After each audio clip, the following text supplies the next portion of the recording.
G'day everyone! Today I'm going to be showing you and just going through my building process for building beautiful enclosures like these. This is the Allosaurus enclosure I built in my last video. As you can see, I've put a lot of detail in and I wanted to show you how I do it so you can do it as well. So you can make amazing enclosures like this. Of course, this is a modded world, but I've made it very easy to follow along in vanilla Minecraft. And yeah, if you do enjoy this video, just let me know by leaving a like. It's nice. I just finished editing this video and my ADHD has really shown itself in the video, so I tried to correct myself a little bit with subtitles, but yeah, I'm sorry if sometimes it gets a bit hard to understand, but I'm sorry. Okay, first I'm gonna talk to you about the materials that you use for making organic builds. You can see I've used a lot of spruce wood and quarter dates. I think that's how you say it. This is from the Fossils and Archaeology mod. And over here, I've used a drum as a part of the viewing area, as well as an analyzer to transition from the ancient wood to this stony coloured blocks. I don't really know what to call them. As you can see, I've used acacia here and concrete powder for pathways, and it all looks and fits in really nice. It's all the correct colours, and it wouldn't look this good if I was using natural blocks like dirt and maybe sand.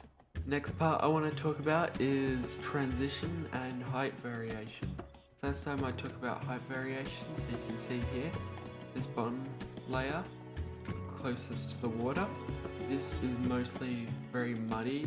It's only got these smaller plants. It doesn't have any higher plants other than these bushes that act as sort of like reeds. And then it goes on to a more dry area where there's more plants, but still a little bit muddy. But then it gets more drier at this level where the terracotta starts coming in. The higher you are, it's not going to be as wet and muddy down here as it is. This should be obvious to you, but this is mud because it's touching the water and the water's made it all muddy. So it's mud that transitions into more firm dirt.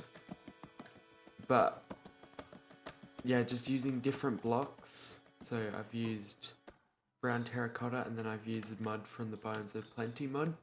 And then you just change the colour go from darkest to lighter, depending on what you're doing, but usually go from darker to lighter, the more further away from the water you are. This is another thing I wanted to mention at the start, but I forgot, but it's planning out your build, so I use it in 3 different colours: red for visitor area, yellow for like the biome, and water for the rivers and like lakes that I build. Something that I always do and I feel like could be useful to others. Okay, so next thing I want to talk about is the biome that you want to build and what plants and rocks and other like organic materials going to be appropriate for it.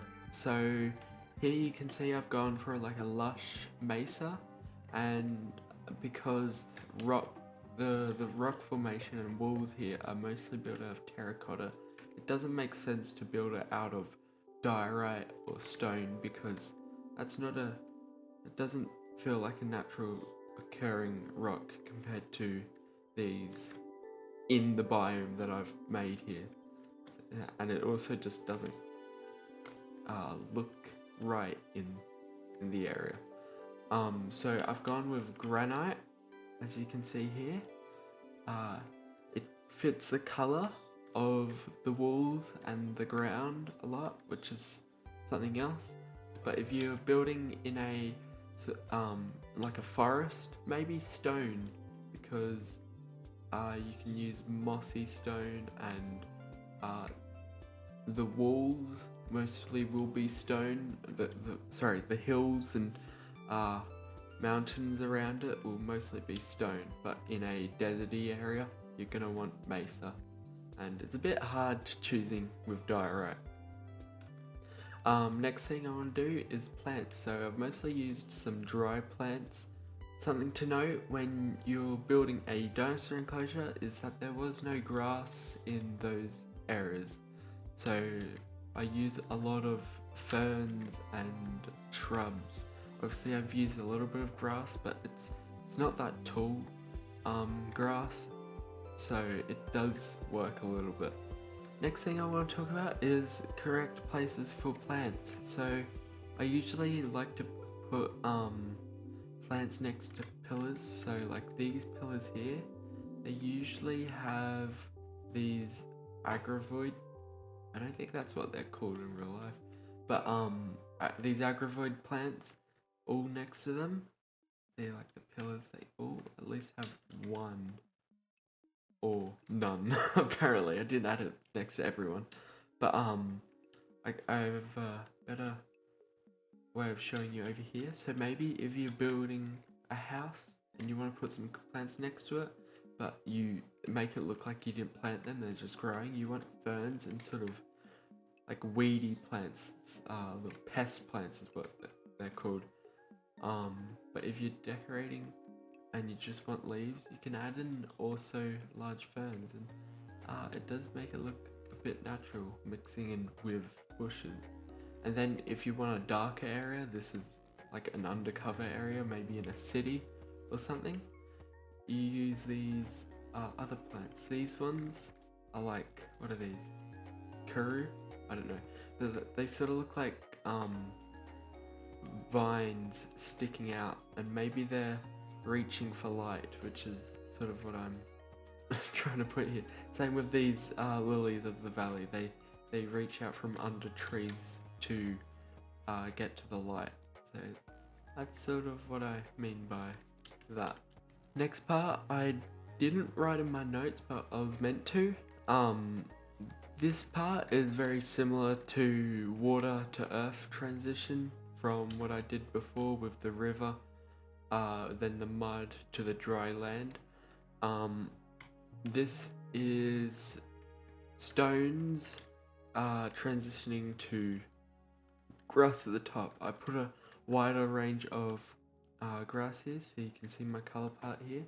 I used andesite and cobblestone as the bottom layer. Then I slowly mixed in some grey wool as the second layer. Then I put a lot of cobblestone down as the main layer in the middle.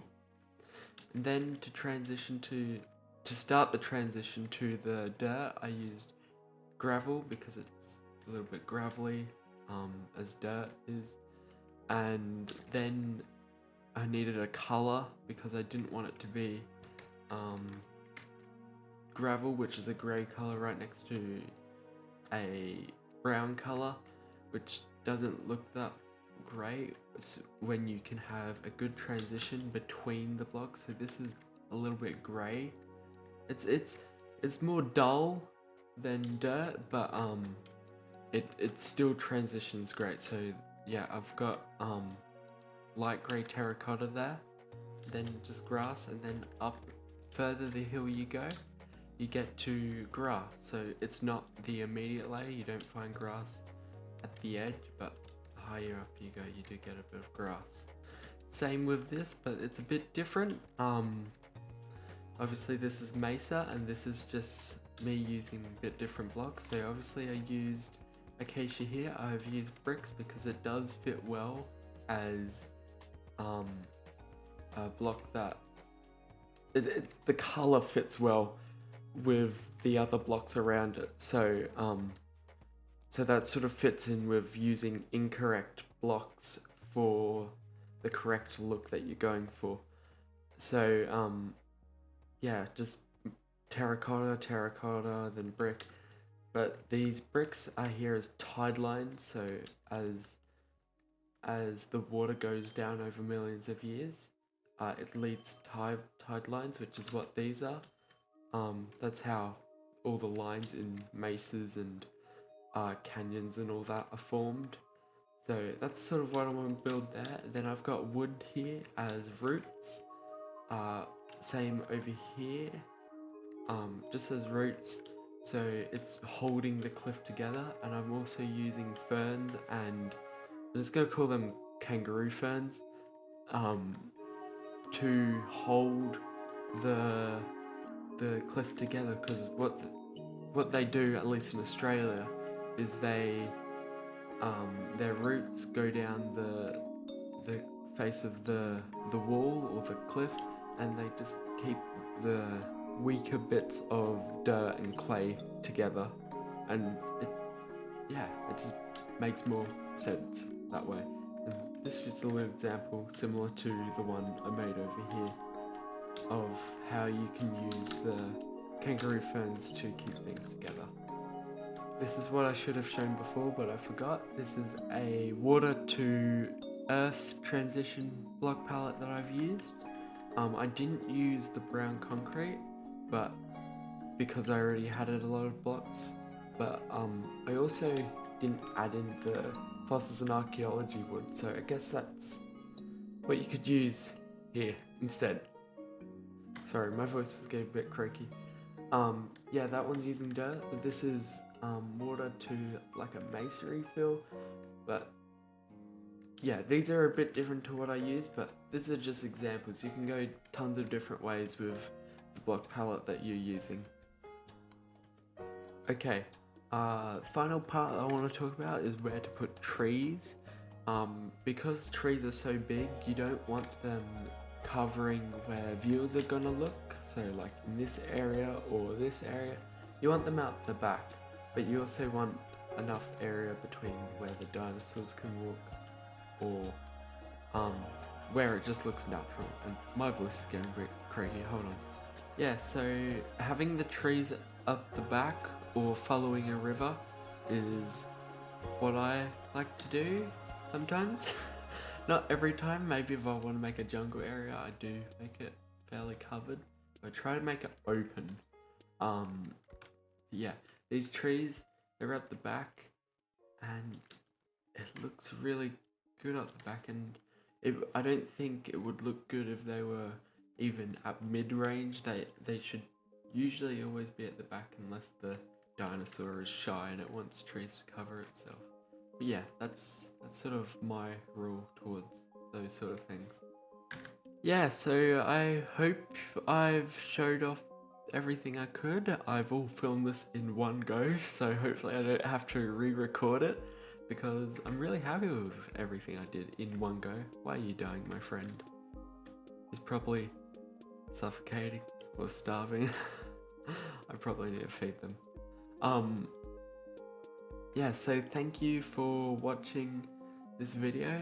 Hopefully I did get everything I wanted to show off, and hopefully everything that can help you build like this, or just give you ideas. So yeah, I'll see you in the next video. Bye bye, take care.